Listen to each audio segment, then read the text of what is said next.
Hoje a gente vai começar a nossa live falando sobre as complicações da esteatose hepática e também da cirrose, que é uma alteração que a gente consegue perceber plenamente em pacientes com esteatose.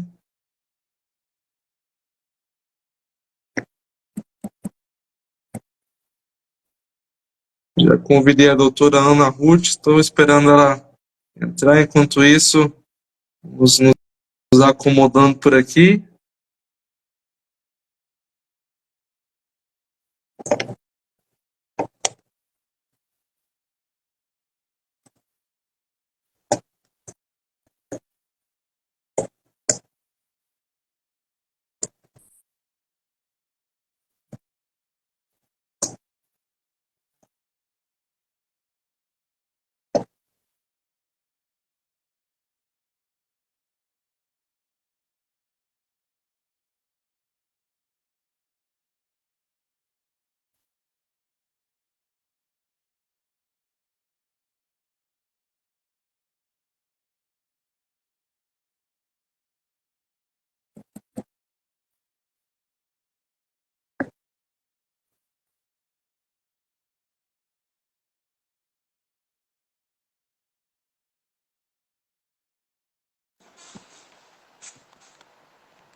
Olá, Olá, olá, boa noite, Timóteo. Tudo bem?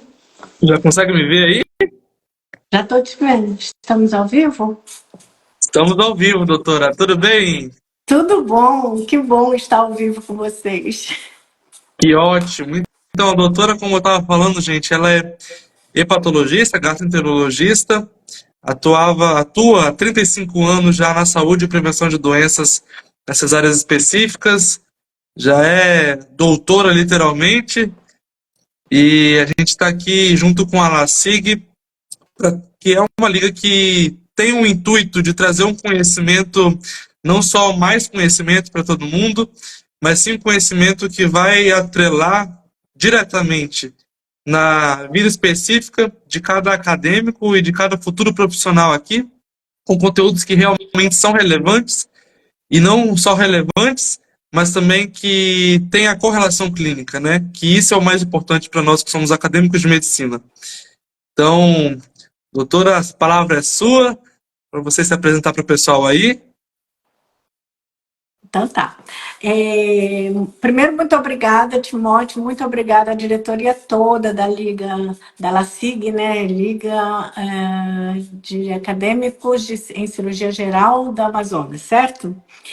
Então, eu queria agradecer toda a diretoria pelo convite e a você, Timóteo, por estar mediando aqui essa nossa conversa, esse nosso bate-papo. E me coloco à disposição, agradeço as palavras na apresentação, né? Realmente eu tenho esses 35 anos de experiência aí, focada no fígado, nas doenças do fígado. E meu mestrado também foi voltado para isso, também meu doutorado e 2 pós-doc que eu fiz. Então, tive o prazer de ser da UFAM até o ano passado, mas agora eu me mudei para a Itália e eu estou aqui numa cooperação com a Universidade de Trieste, né, que é aqui no norte da Itália. Então, realmente é um grande prazer rever vocês, poder estar em contato de novo com meus alunos ou ex-alunos, ou que eu sinto meus alunos, porque eu amo a Universidade Federal do Amazonas, que sempre foi a minha casa. É isso aí. Então, sem mais enrolações, né? Digamos assim, vamos começar a live de fato. E hoje, como nosso tema já é esteatose hepática, e as complicações dela, até chegar numa cirrose, e as complicações até mesmo da cirrose, vamos começar definindo aí em uma frase só, doutor, o que é esteatose hepática? Uma frase, eu diria perda da qualidade de vida, né? Assim, para a gente impactar e começar bem a pensar sobre isso. Como a maioria das doenças do fígado, ela vai minando a vida da pessoa, ela vai comprometendo realmente a qualidade de vida, apesar de, na maioria das vezes, ser uma doença silenciosa. como a maioria das doenças crônicas do fígado. No início é silenciosa, o paciente não manifesta nenhum sintoma específico, mas ele vai apresentar aquele mal-estar, aquele cansaço, aquela fadiga, e vai perdendo qualidade de vida, vai envolvendo outras situações metabólicas que a gente vai falar adiante, mas, enfim, e em termos de definição mesmo, além com perda de qualidade de vida, é a deposição de gordura, né, do excesso de gordura no parênquima hepático, intracelular, essa gordura, né?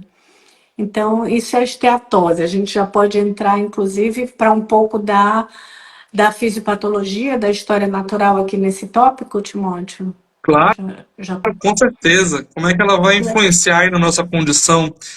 Como é que essa condição, né, vai influenciar na qualidade de vida, vai influenciar nas possíveis e posteriores consequências intra-orgânicas dentro do fígado e fora do fígado também, né, extrahepáticas. Certo. Então, vamos tentar organizar assim. A esteatose hepática, por definição, é a deposição de gordura no fígado, em excesso, né? Então, nós temos, primeiro, uma classificação em graus, de grau 1, 2 e 3, leve, moderado e grave. E, dentro da fisiopatologia, o que acontece? Você tem uma migração de ácidos graxos livres, você começa a ter... a deposição da gordura intracelular. Essa gordura visceral, ela não é na esteatose simples, tá? No grau 1, que não tem associação com inflamação e tal. Essa gordura, ela é intracelular, tá?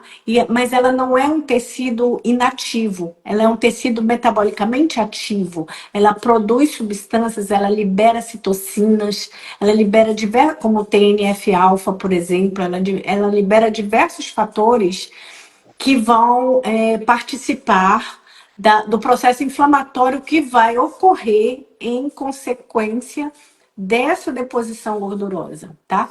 Então, uma coisa, os ácidos graxos livres migram, né? Entram, ficam aquela coisa naquele depósito intracelular. Essa célula do fígado, que tem uma arquitetura belíssima, eu sou suspeita para falar, mas o fígado tem uma arquitetura belíssima, extremamente organizado, né? Enfim, essa célula ela vai se balonizar, né? Ela vai inchar um pouquinho de gordura e vai empurrar o núcleo para a periferia. Vai ficar uma célula completamente atípica. Isso aí pode acontecer por todo o parênquima do fígado. E dependendo da quantidade delas, é que a gente faz essa classificação de leve, moderada e grave, grau 1, 2 e 3. Tá? Essa gordura ali, que transformou essa célula nessa balonização celular, isso vai predispor, em função desses fatores que essa gordura produz também, a apoptose celular. E aí nós passaremos para a segunda etapa, que já não é mais a esteatose simples, já é a esteatohepatite. Ou seja, você já tem a gordura mais inflamação. Porque na hora que você tem a destruição celular pela apoptose, né, vão migrar as células inflamatórias. Então, você vai ter todo aquele infiltrado de polimorfo-nucleares, enfim, todo o processo inflamatório. Nesse momento, você tem a chamada NASH, que é Non-Alcoholic Steatohepatitis. Mas que hoje em dia, inclusive eu queria até voltar para a esteatose e para esteatohepatite, que hoje em dia tem uma grande discussão sobre a nomenclatura e ela já foi colocada, não mais classificar como não alcoólica esteatohepatite, ou esteatohepatite não alcoólica, ou esteatose hepática não alcoólica, mas como metabólica. Então, em vez de NASH, a gente está chamando MASH, com M, né? Então, metabólica esteatohepatitis. Que mais que eu ia falar a partir daí? Sim, isso acontece, essa migração da esteatose simples dentro da evolução da história natural da doença. Isso acontece em torno de 10% dos casos, das pessoas que têm, tá? E aí, desses que já fizeram esteatohepatite, eles vão evoluir para cirrose em até 68% dos casos. dentro da história natural da doença. Porque ali você vai ter, à medida que você tem destruição celular, você tem o processo inflamatório e você tem a reparação desse processo, que é a fibrose. E aí a fibrotização do parênquima vai levando à formação do que a gente chama de nódulos de regeneração, que é o principal da fisiopatologia da cirrose, já entrando já um pouco mais avante, né? E vai formando esses nódulos. Essa evolução dentro da história natural vai até 68% dos casos. E a partir daí, o próximo passo, a gente sabe que a cirrose é uma lesão pré-cancerígena, tá? Então, o próximo passo, que a gente não tem dados palpáveis, numéricos, para dizer quantos vão desenvolver carcinoma hepatocelular, tá? Mas muitos vão avançar para essa fase de carcinoma hepatocelular ou uma cirrose avançada que necessite de transplante hepático. Deixa eu ver aqui se eu fiz assim. Acho que eu entrei na história natural, mas antes eu queria falar de alguns fatores associados à ocorrência da esteatose hepática, seja ela lá simples, tá? Então a gente sabe, como eu falei da nomenclatura, ela foi usada já como metabólica, como esteatose metabólica. E na síndrome metabólica nós temos diversos componentes. Os principais deles são o diabetes mellitus, tipo 2, a obesidade, tá? A hipertensão arterial e predisposição a outras cardiopatias, e as dislipidemias, principalmente, né? Alterações de colesterol e alterações de triglicerídeos, né? Então, esses são os principais fatores. Deixa eu ver se eu esqueci algum. Assim, uma associação muito importante é o aumento da circunferência abdominal com a esteatose hepática, tá? Então, ficar muito atento. Se você tem um volume abdominal aumentado, isso pode realmente estar muito relacionado à esteatose. Tanto é que, para você ter uma ideia, a prevalência da esteatose no mundo, a gente pode falar que seja em cerca de 1/4 da população mundial, ou seja, cerca de 25% da população mundial tem esteatose, tá? Agora, se a gente for pegar a população específica, tipo pacientes com diabetes mellitus tipo 2, 68% desses pacientes estão associados à esteatose. Com obesidade, 70% tem esteatose hepática. Então, assim, tem muitas pessoas que perguntam, doutora, só pessoas obesas desenvolvem esteatose? Não, pessoas magras com outras alterações também podem desenvolver. Também existem situações de doenças que podem evoluir com esteatose, como, por exemplo, a hemocromatose, o vírus de hepatite C, diversas situações. Mas é muito mais provável que uma pessoa obesa, tanto que você vê essa prevalência, venha desenvolver esteatose hepática, né? Uma pessoa magra, com IMC normal, com circunferência abdominal dentro dos parâmetros, é mais difícil, a não ser que ela tenha outros fatores, genético, uma dessas doenças que eu falei, distúrbios de triglicerídeo, que às vezes pessoas magras têm. Mas, enfim, são essas o principal impacto, né? Porque eu penso do ponto de vista de prevalência e do ponto de vista de qualidade de vida, porque você vê que quem tem uma outra coisa que está muito em foco agora, a gente pesquisar, a gente observar a associação da esteatose hepática com doença cardiovascular, né? Que a gente já sabe que a hipertensão é um dos componentes, mas a doença cardíaca mesmo, tá? Está associada a maior risco de morte associada à doença cardiovascular, né? Eu acho que eu falei tudo, né? Eu falei dos graus da esteatose, falei um pouco da história. Não, gente, quando eu começo a falar, aí vai. Tu tens que me fazer uma pausa, Timóteo. Até porque 35 anos de experiência em esteatose hepática, em saúde gastrointestinal, não é pouca coisa, né, doutora? Aí eu fico, né? Eu vou falando, aí eu puxo outra coisa daqui, puxo outra coisa dali, mas enfim. Vamos para frente. Deixa eu ver se eu fiz assim um pequeno roteirinho aqui para não me perder muito quando eu começo a falar, mas eu acho que Então, dessa parte aí tá ok, né? Para tá, gente deixar ou ficou mais alguma dúvida? eu acho que por enquanto ainda não. Tá bom. Então vamos mais para cirrose em si. A gente sabe que hoje a cirrose não é mais causada apenas pelo álcool, né? Então isso a gente deixou de acreditar já faz um tempo. E então quer dizer que é a alimentação, que é a falta de exercício físico, que a largura abdominal, isso tudo pode influenciar o paciente ter cirrose, não pode, doutora? Com certeza. Aliás, há algum tempo a cirrose era somente associada a álcool, né? Falava um paciente cirrose, foi até muito estigmatizada por isso, porque olhava um paciente com cirrose, com aquele barrigão desnutrido e tal, já se pensava logo, é alcoólatra. Na época ainda se usava a expressão alcoólatra, hoje é alcoolista ou dependência química. Mas, enfim, como é que eu estava do paciente com cirrose desenvolver não, com a esteatose desenvolver a cirrose. Então, uma das principais causas que se falava era o álcool. A segunda principal, depois de uns 20 anos para cá, ficou o vírus da hepatite C. O vírus da hepatite C, ele ficou muito associado, ele é, até hoje, a gente está num trabalho, depois que se descobriu um tratamento, nos últimos anos, um tratamento eficaz mesmo, num trabalho de tentar eliminar esse vírus, né? Porque é uma grande causa de cirrose hepática. E depois entrou aí nessas principais causas, em alguns lugares até supera a doença metabólica. É o fígado gordo, que as pessoas chamam popularmente, né? Que é a esteatose hepática, como causa de cirrose. Dentro daquele processo que eu falei de entrar na célula do fígado, causar apoptose, causar inflamação, essa inflamação.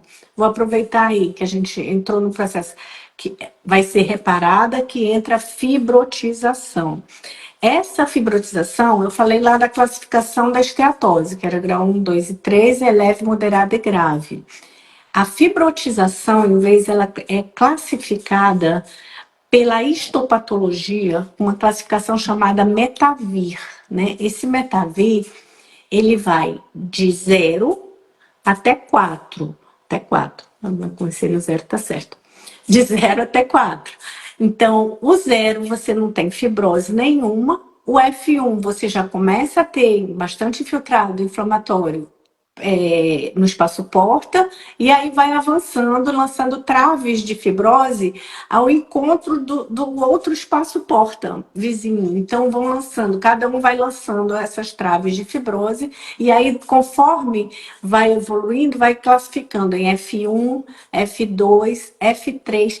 Quando essas traves se encontram e formam aquele nódulo de regeneração, é o F4, que é quando começamos a cirrose. Então, um paciente com metavia F4, ele já é classificado como cirrose. Se ele é sintomático ou não, é outra história, tá? Mas ele já tem cirrose. O fígado dele já tem nódulos de regeneração e esses nódulos não têm função, não desempenham a função que tem que desenvolver o parênquima normal, né?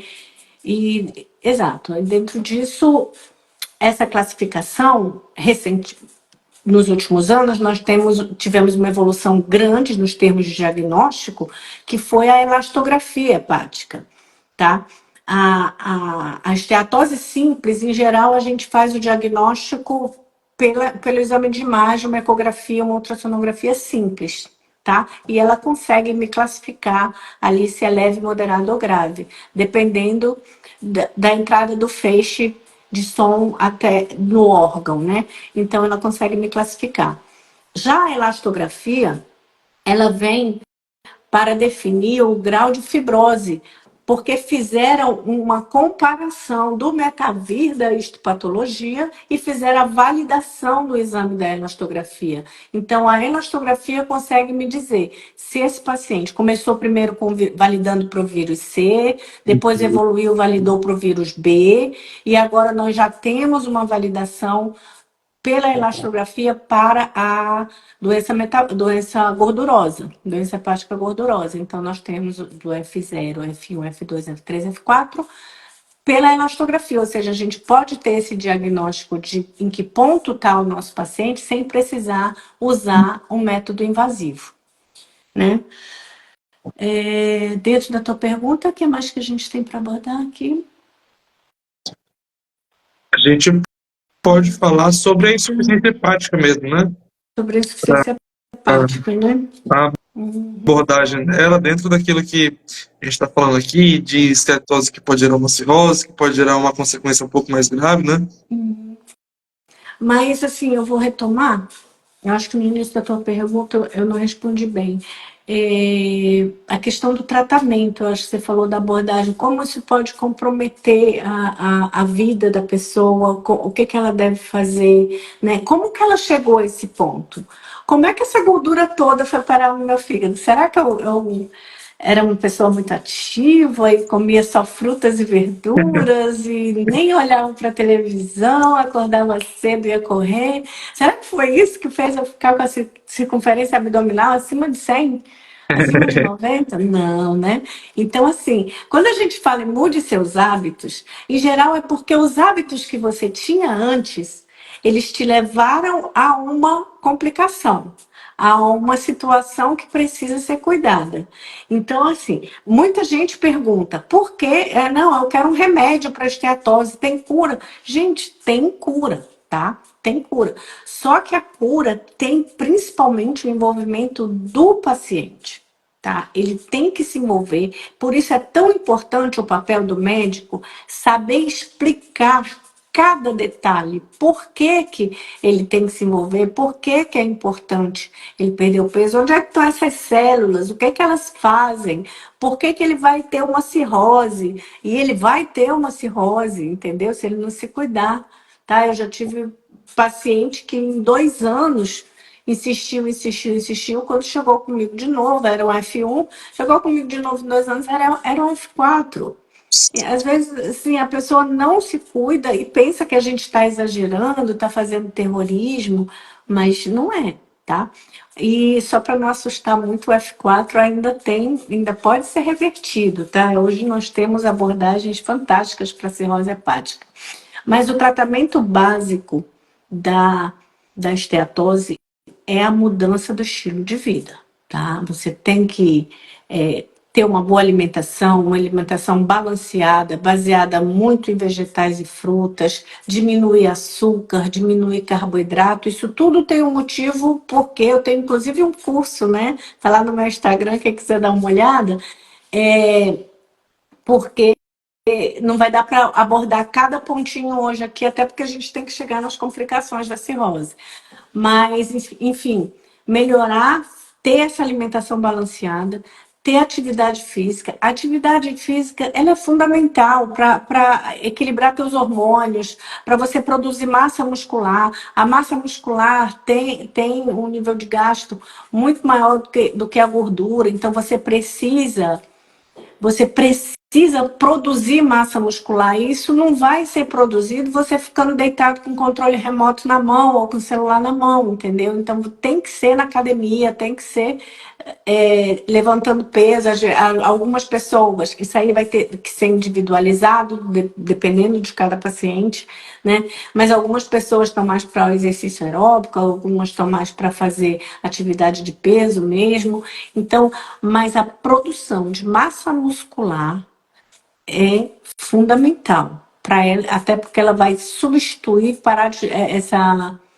a gordura vai diminuindo, ela vai diminuindo a sua atividade também, né? Que eu falei no início que não é um tecido inativo, ela tem uma atividade importante. Então, quanto mais você tira gordura, mais você vai tirar a gordura, porque ela vai diminuindo a sua própria capacidade de se autogerar, né? Então, assim, você diz, eu engordo à toa, não sei o que, não é, porque você está parada, porque você está comendo mal. Você tem problema de tireoide? Ok.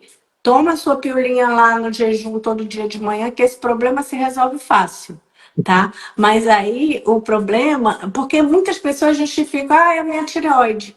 Ah, não, é da minha família. Às vezes é da família, sim. Sabes por quê? Porque na família, a família vai junto para o supermercado, enche o carrinho de Coca-Cola, de doce, de militos, de chiquitos, de bolacha recheada. É da família, né? Porque tá tudo naquela mesma casa. É pai, mãe, filho, filha, todo mundo se alimentando dessa forma. Mas tem fator genético, isso foi uma brincadeira. Tem fator genético, sim. Mas as pessoas aproveitam para ter isso e aí botam para comer e dizem, eu não como nada. Teve um dia até que eu brinquei com uma paciente minha que ela disse assim, doutora, eu não como. Gente, ela era extremamente obesa. E eu falei assim, olha, eu vou lhe levar para a África comigo, que é um lugar onde passa muita fome lá. Aí vamos ver se a gente não emagrece. Ela disse, ô doutora, não faça isso comigo não. Mas é mais ou menos por aí, né, gente? Porque para produzir tem que ter ingestão. E se não tem gasto, vai acumular. É uma equação matemática, entendeu? Tem que passar por aí. E depois, hidratação, né? Bom sono, fatores de estresse também, tentar resolver, fazer meditação, alguma coisa assim, enfim. Procurar ter qualidade de vida mesmo, é nisso que a gente investe. Exatamente. E agora, se você quiser abordar um pouquinho sobre é, a insuficiência hepática, ou até mesmo sobre o transplante hepático, né, que Uhum. hoje tem sido tão falado, tão sido mencionado como uma alternativa, né? É legal também. Sim, mas antes a gente vai passar pela cirrose, tá? Eu vou falar da insuficiência hepática. São as três principais causas de transplante. A primeira é a cirrose hepática. A segunda é o câncer de fígado. E a terceira é a insuficiência hepática, tá? A insuficiência hepática, ela pode estar associada, por exemplo, a uma hepatite tóxica, ou seja, uma intoxicação medicamentosa, tá? Isso pode causar. Uma hepatite viral aguda fulminante, tá? Pode acontecer também. Inclusive é raríssimo, mas até hepatite A, em 0,01% dos casos, pode acontecer. No caso da pessoa já ser portador de um outro vírus e ter uma hepatite em cima e o paciente fazer uma resposta imune exagerada e destruir maciçamente os hepatócitos. Isso aí pode acontecer e a pessoa fazer uma hepatite fulminante e necessitar de um transplante, se tem que dar tempo, né? Senão o paciente vai a óbito, né? Pensa aí comigo, outra causa de hepatite fulminante. Eu acho que são essas as principais causas. Tóxicas, metabólicas também pode dar, tá? Um quadro de uma resposta imune exagerada. Qualquer quadro que você provoque essa resposta imune exagerada, ela pode levar a uma hepatite fulminante. Ah, eu ia esquecendo, traumas, né? Traumas hepáticos também podem levar a uma insuficiência súbita de necessidade de transplante subitamente. Então, são essas principais causas de transplante hepático. Vamos falar um pouquinho das complicações da cirrose, porque ela foi colocada aqui como a principal causa de transplante hepático, né? Então, vamos ver. Uma das principais complicações da cirrose é a hemorragia digestiva alta, tá? Inclusive das principais causas de óbito. Então, o paciente com cirrose hepática, ele tem um primeiro movimento que acontece, quem assistiu minhas aulas, Timóteo, espero que você se lembre, hein? Acontece um processo chamado capilarização dos sinusoides, que é quando ele Claro, doutor.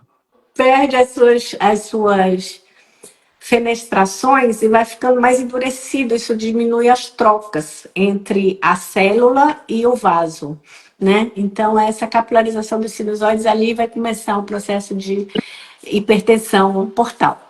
Tá? Então, o fígado vai desenvolver uma hipertensão portal, então todo o seu interior vem lá do sinusóide, vai aumentando essa hipertensão, né? E isso vai fazer um aumento do baço, que a gente vai já falar o que acontece porque o baço aumenta, e vai também levar a uma gastropatia hipertensiva, ou seja, vai ter uma situação venosa hipertensa dentro do estômago, e as varizes de esôfago, tá? E essas varizes de esôfago, elas são, assim, tem um grande risco de sangramento quando elas já são varizes já bem grossas, tortuosas, com pontos vermelhos. Então, são riscos maiores de sangramento que, associado a distúrbios de coagulação que esse paciente desenvolve, o risco de sangramento é muito grande. E a hemorragia digestiva pode levar a óbito.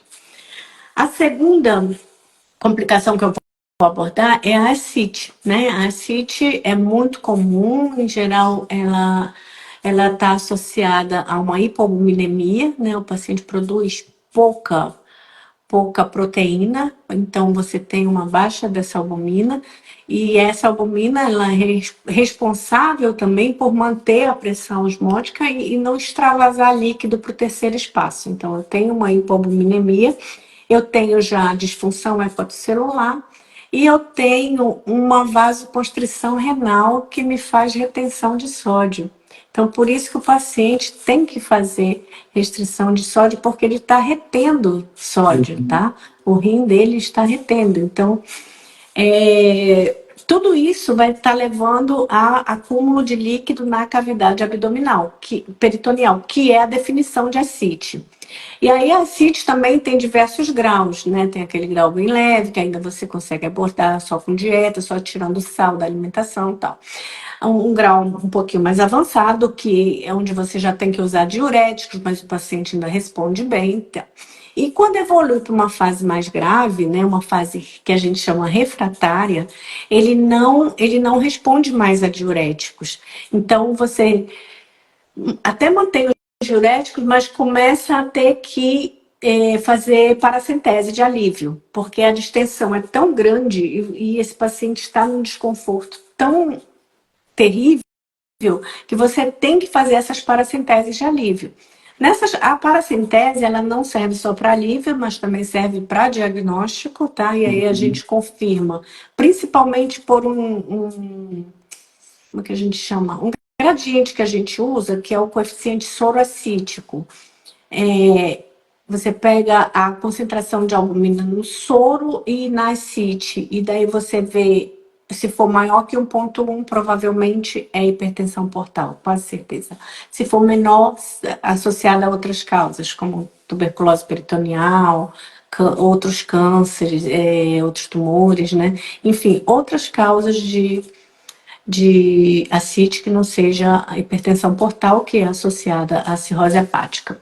Bom, de ascite era isso que eu tinha para falar. Vamos falar assim de encefalopatia hepática, que é outra coisa que é muito comum, né, que acontece, principalmente relacionada ao metabolismo da amônia, tá? E aí essa amônia no sangue, ela vai atravessar a barreira hematoencefálica com mais facilidade também. E isso aí pode causar diversos graus de encefalopatia. Desde uma encefalopatia leve, onde o paciente vai ter só distúrbio do sono, alterações de humor, que a família nem percebe direito. Ou também, só um pouquinho, deixa eu ajeitar aqui. Distúrbio do sono, e no grau 2, que ele já começa a falar palavras desconexas, perder a noção de tempo e espaço, todas essas alterações neurológicas um pouquinho mais avançadas, e no grau 3, que ele já entra num estado mais torporoso, e se a gente deixar evoluir, vai evoluir para um coma, né? Então é uma complicação também muito importante da cirrose hepática. Esqueci uma coisa importantíssima de falar na CIT, que é a peritonite bacteriana espontânea. Então, você tem esse paciente com a ascite avançada, com a ascite refratária, que fica com líquido em estase ali muito tempo, o crescimento bacteriano vai acontecer, pode acontecer, então é muito indicado, inclusive, fazer antibiótico profilaxia nesses pacientes, tá?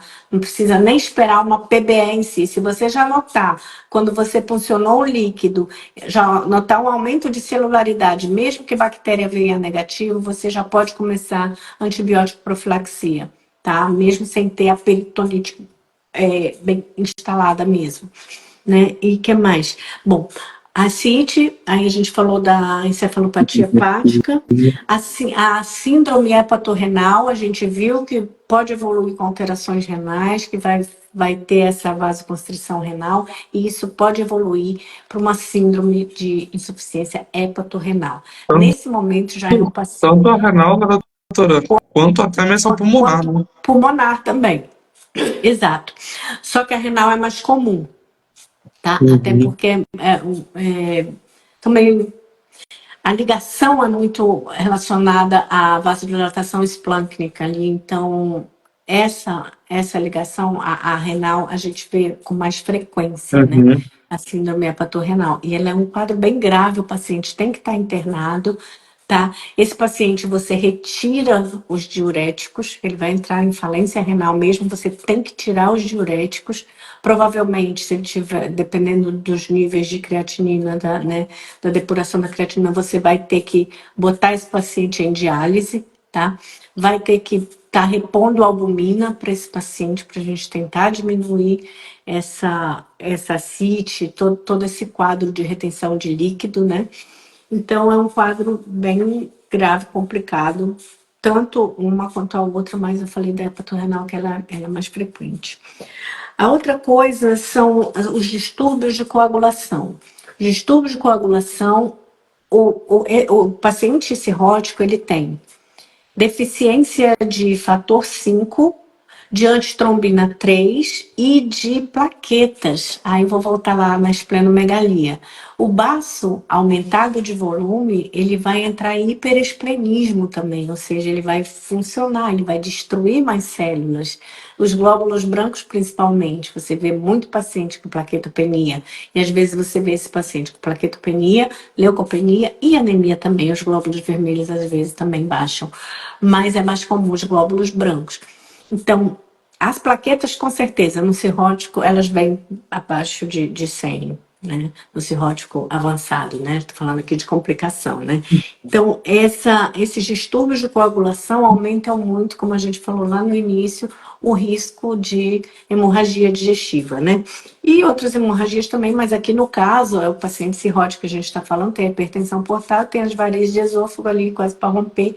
E todas essas situações que eu estou falando, gente, assim, só para vocês lembrarem, elas têm abordagens clínicas conservadoras, tipo, vou falar das varizes de esôfago. Eu posso usar um beta-bloqueador, dependendo da fase que tiver essas varizes, se forem varizes finas, sem pontos vermelhos, usar só um beta-bloqueador para evitar a evolução, tá?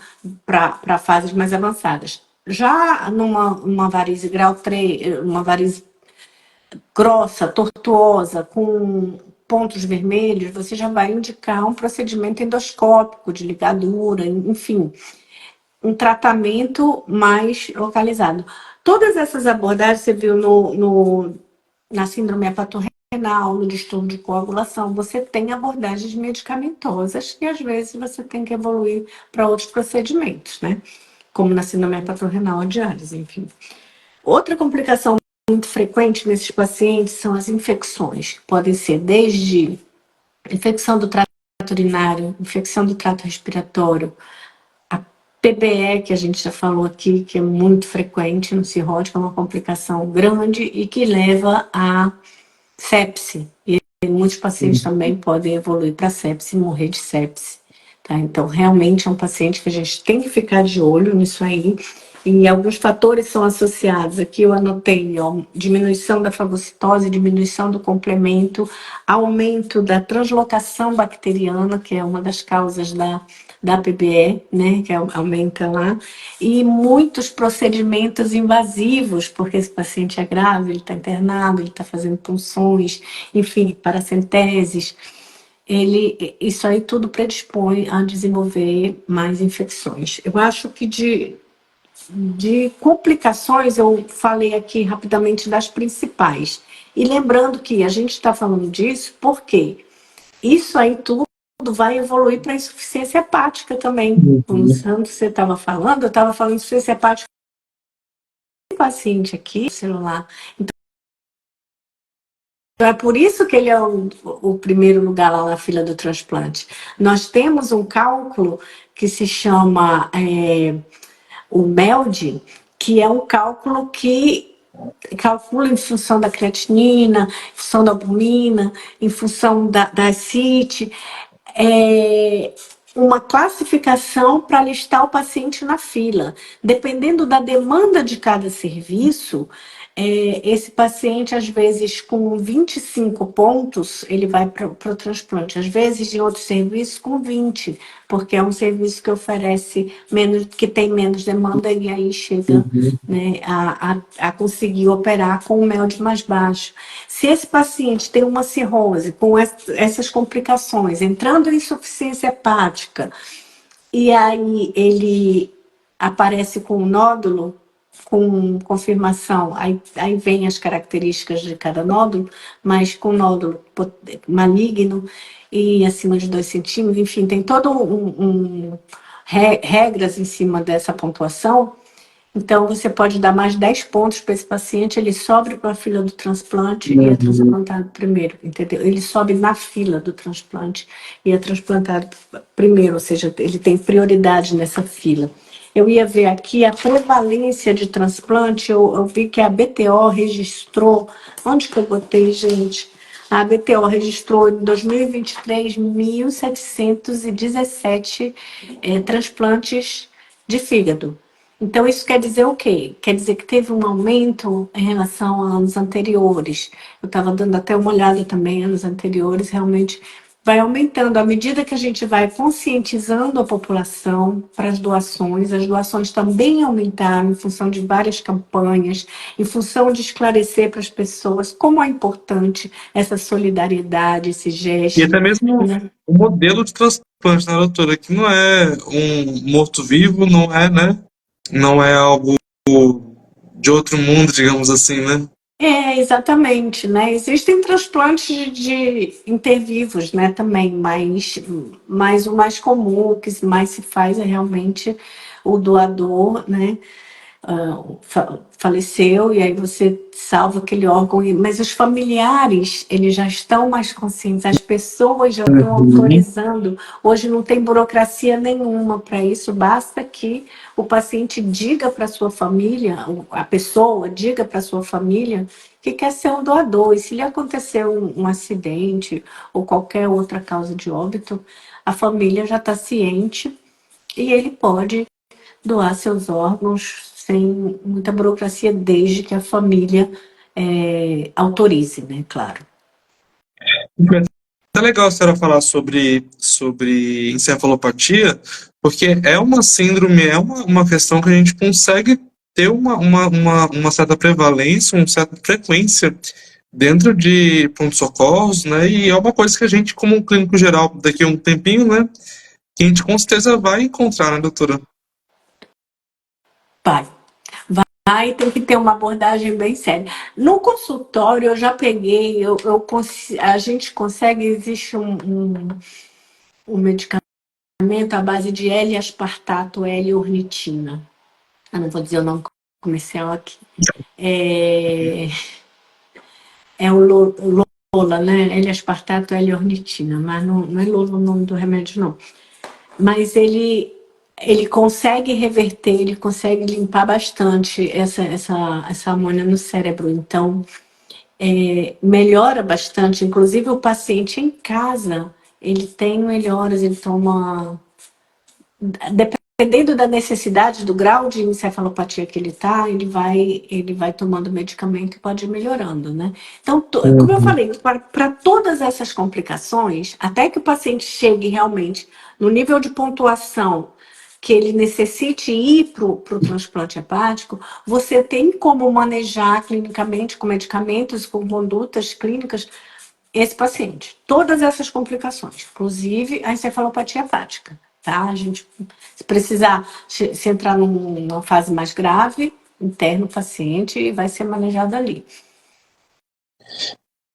Então, agora vamos falar um pouquinho dos erros, digamos assim, que o pessoal comete no tratamento, tanto o paciente quanto o médico, talvez até mesmo, que não conseguem entender muito bem essa relação da esteatose com a cirrose, e até mesmo da cetose simples, que antes de evoluir, né, nos níveis de cirrose, nos níveis de cetose ainda, nos erros que acontecem nesse tratamento. Um dos erros principais, eu acho, Timóteo, é o paciente acreditar que existe um milagre, tá? Acreditar que uma consequência de uma vida de erros, de práticas erradas, né? Vai milagrosamente tomar como se fosse uma. Vou dar um exemplo aqui: uma pneumonia. Você toma 7 dias ou 14 dias de antibiótico, falando de uma pneumonia bacteriana. Você vai tratar aquela pneumonia. Eu não posso fazer uma abordagem assim numa doença que foi o próprio corpo que foi depositando, não tem um fator externo, o próprio corpo foi acumulando essa gordura, infiltrou uma víscera, que é a nossa principal víscera maciça, que é de função vital para o nosso organismo, desenvolve mais de 500 funções vitais para o nosso organismo. Então, para você ter ideia da importância do fígado. Então, existem 2 tipos de tecido adiposo. Isso o paciente tem que ter consciência. Né? É o tecido adiposo subcutâneo, que é esse que fica embaixo da pele, dando os pneuzinhos aqui da barriga, né? Outro dia até fiz um vídeo medindo a circunferência abdominal, a minha tá joia. Aí, esse tecido adiposo, ele vai, principalmente, né, centralizado, ele vai acabar se depositando também nas vísceras, e aí já é um tecido adiposo visceral. Esse tecido adiposo visceral, ele tem toda aquela atividade metabólica que eu expliquei no início aqui. Aí vai provocar inflamação. O paciente tem que saber que essa gordura ali, ela não é um tecido morto, que ele pode fazer uma lipoaspiração na barriga e resolver o problema, não. O tecido visceral lá, a gordura visceral, ela é dentro da célula. Se ele for tirar a gordura de lá, vai tirar a célula, vai tirar o órgão. Não tem como aspirar aquela gordura dali. Tem que ser com mudança de hábito. Tem que emagrecer. Tem que caminhar, ir para academia, se hidratar, principalmente trabalhar a sua cabeça, porque a regulação hormonal nessa fase é fundamental. Existem hormônios como o cortisol, que é o hormônio do estresse, que joga a pessoa na cama, a pessoa não quer fazer nada, fica, sabe, deprimida, não tem vontade de ir. Enquanto você não jogar ali um hormônio que vai baixar esse cortisol e aumentar a tua vontade, a tua disposição, e isso é que nem uma bola de neve, ele só aumenta se você fizer. Essa regulagem, ela vem em função, tanto que as pessoas que fazem atividade física, elas são praticamente apaixonadas por fazer atividade física, as pessoas que fazem de verdade. Por quê? Porque isso o organismo se acostuma, né? E essa regulação é hormonal também. Então, se você está paradão aí, não adianta. Quanto mais você não reagir, mais você vai ser dominado por essa situação de inapetência, de inatividade. A atividade física é o primeiro passo. Depois, fechar a boca, né? Assim, vamos selecionar os alimentos. Hoje a gente cai em muitas armadilhas. Armadilhas alimentares, como, por exemplo, os alimentos industrializados, zero.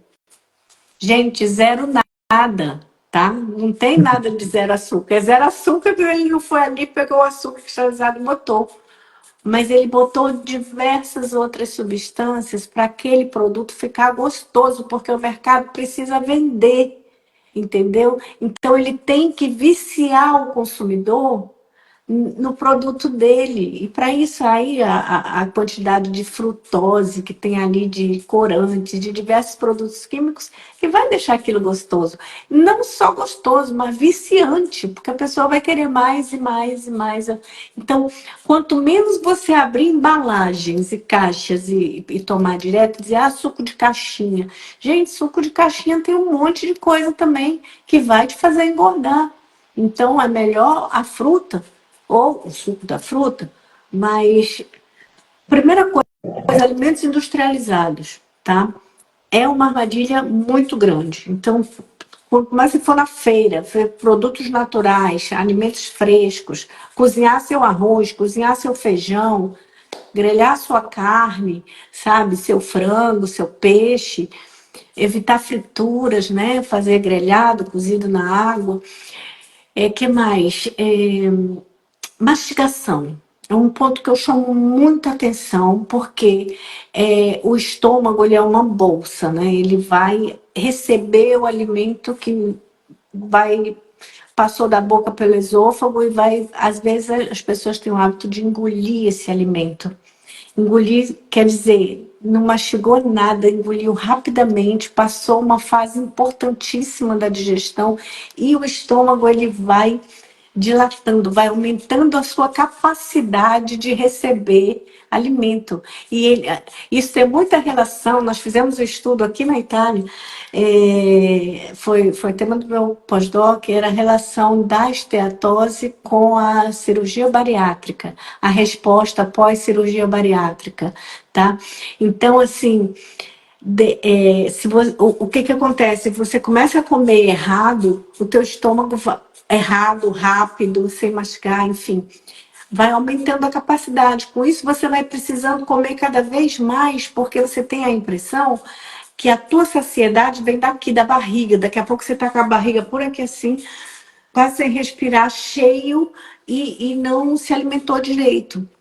Se você mastigar, o alimento vai adequar a temperatura para o teu corpo, seja o que você ingeriu muito gelado ou muito quente, ele vai adequar a temperatura na boca do teu corpo. Ele vai sofrer ação física dos dentes, que vai triturar esse alimento, então tem que investir na mastigação. Enquanto ele está sofrendo essa ação física, ele está sofrendo ação enzimática também. Então, as enzimas da boca são importantíssimos no início da formação do bolo alimentar. Aí ele já entra como bolo alimentar realmente esse alimento, esse alimento, né? Então ele vai chegar no estômago mais fácil, um trabalho mais fácil para o estômago, ele não vai precisar. E esse tempo todo que você mastigou, você vai comer menos quantidade, porque o teu cérebro vai receber uma informação de saciedade antes de você precisar encher o estômago, entendeu? Então você recebe essa informação de saciedade, você vai comer muito menos se você mastigar direito, né? E o trabalho do estômago, aí a gente já entra até em outras patologias, as doenças dispépticas, vai ser de grande ajuda também, porque o estômago vai produzir menos ácido para compensar o trabalho que não foi feito anteriormente. Então você vê que são diversos hábitos. Quem aqui nunca saiu com pão com manteiga na mão, correndo, comendo e engolindo no carro e tomando uma Coca-Cola aqui do lado, não é não? Sem se coisar porque estava atrasado para a aula, enfim, desse jeito. E as pessoas que vão pegar ônibus também já comem rapidinho, engole alguma coisa, já bota um monte de água, suco, enfim, tudo errado. Então, tudo que você fez errado a vida toda, o teu médico, ele não vai conseguir ter uma fórmula mágica. Quem disser que tem. Olha, gente, na internet eu vejo cada coisa. Pelo amor de Deus, sabe? Eu fico assim.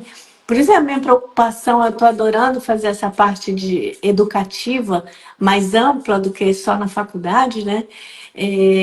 Porque a gente vê cada pessoas aproveitadoras mesmo, prometendo milagres que não são possíveis. O que fica claro, que é o nosso papel deixar claro, é que não é possível. Você tem que... Existem medicamentos antiapoptóticos? Existem. Existem medicamentos anti-inflamatórios? Existem. Tudo existe. Mas não antifibróticos, inclusive, existem também.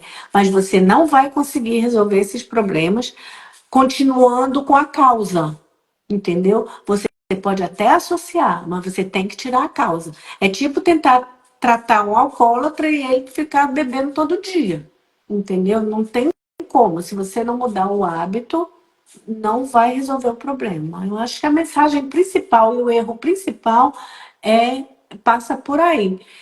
Eu esqueci algum, me lembra aí, vocês?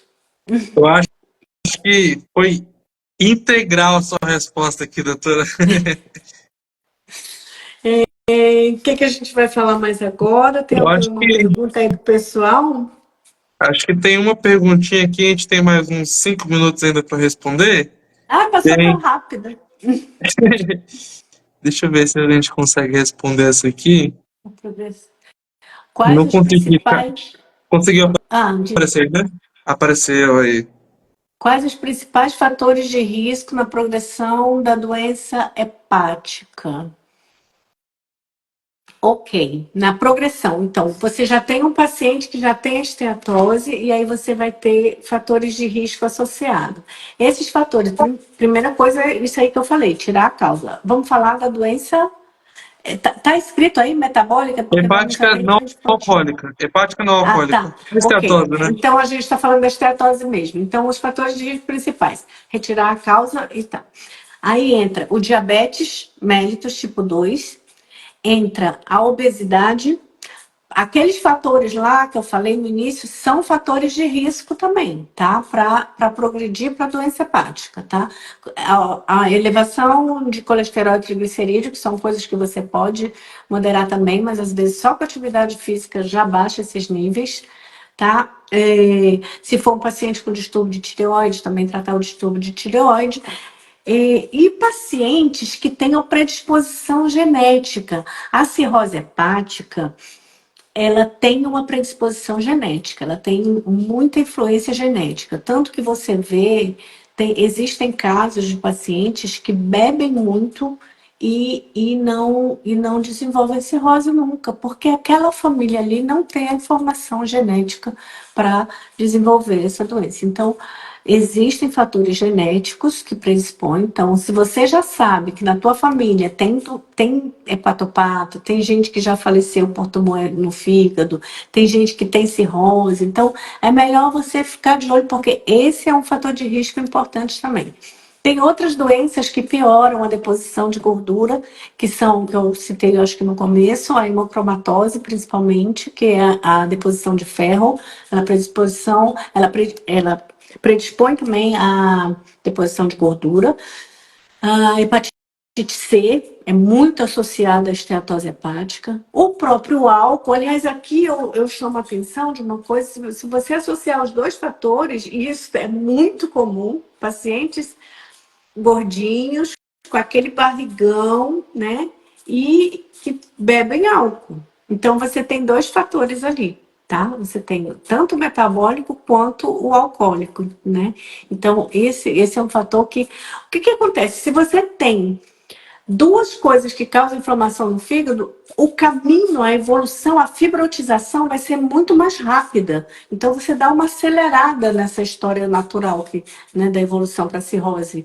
Então, é mais ou menos isso. Eu não sei se esqueci alguma coisa, Acho mas que chegou em todos os fatores. eu acho que a gente abordou os principais, né, pelo menos. Mas se vier algum outro, a gente vai falando aqui. Isso aí. Eu acho que nosso tempo tá 2 minutinhos para acabar. Dois Eu acho minutinhos. que as próximas dúvidas que surgirem, comentem aqui embaixo e aparecem depois para a gente responder no futuro. Pode ser, doutora? Com certeza, vai ser um prazer enorme, eu estou aqui para isso. E aí, estou matando saudade da aula de português, né? É isso Ficar aí, com gente. A doutora vocês. Ana Ruth, ela tá atualmente atuando na Itália, então aqui lá para ela já são 22 horas, tá quase chegando a hora de dormir já, mas continua aqui com a gente. 6 horas a menos do horário dela. Então é uma honra pra gente, pra Laci aqui, participar de uma conversa, de um bate-papo com você aqui, tão gostoso, tão prazeroso, para que a gente consiga entender um pouquinho mais de forma mais descomplicada, mais objetiva, né? Para o nosso dia a dia, para nossa prática clínica aí, doutora. Muito obrigado. Ô, gente, que delícia. Eu espero, sinceramente, que eu não tenha sido muito prolixa, que às vezes quando eu falo assim do que eu gosto, eu começo a falar demais, atrapalho, vou e volto, enfim. Mas assim, eu super agradeço, adorei estar aqui com vocês, passou super rápido, né? E estou à disposição sempre que vocês quiserem. Não interessa fuso horário, não, estou à disposição mesmo, tá bom? E aí eu vou deixar duas lembrancinhas aqui para vocês e para quem for assistir esse vídeo depois, lembrar de uma coisa. que cuidar do seu fígado é cuidar da sua vida, tá? E a qualidade de vida é o que importa, é para isso que a gente trabalha. É isso aí, gente. Muito obrigado a todos que estão assistindo aqui. Com certeza essa live aqui vai ficar aqui no nosso perfil aqui, tanto no nosso quanto no da doutora Ana Ruth. E é um prazer sempre para nós, doutora. Tchau, tchau. Tchau, tchau, gente. Obrigada.